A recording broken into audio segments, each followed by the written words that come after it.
இந்த எலெக்ஷன்ல உன் அப்பனுக்கு பதிலா நீ தான் நிக்க போற. உங்க அப்பனால கட்சிக்கு ஏகப்பட்ட நஷ்டம். நாங்களும் எவ்வளவு நாள் தான் உங்க அப்பன் பேர்ல கணக்கு எழுதுறது.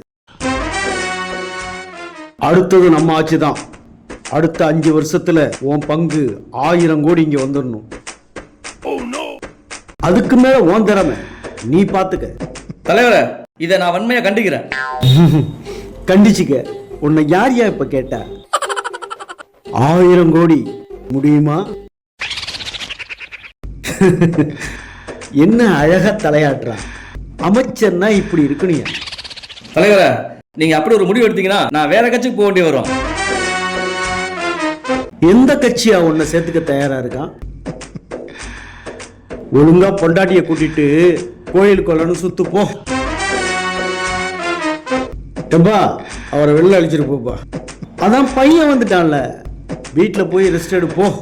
தலைவரை, வேணாம் தலைவரை, உங்களுக்கு சொன்னா புரியாது தலைவரை. தலைவரே, அரசியல் புனிதமா தலைவரே, இவெல்லாம் அரசியல்வாதி அக்காதிக்க தலைவரே, நாடு தாங்கா தலைவரே. தலைவரே, வேணாம் தலைவரே. நீ எப்படி இவ்வளவு நாள் உங்க அப்பாவுக்கு தெரியாம ஃப்ராடு பண்ணியோ அதுதான் இங்க அரசியல். ஆனா இங்க அப்பாவுக்கு பதிலா மக்கள். புரிஞ்சுதா? நாளைக்கு நாமினேஷன் தாக்கல் பண்ணிட்டு நாளைக்கு பிரச்சாரத்தை ஆரம்பிக்கிறேன். ஓகே?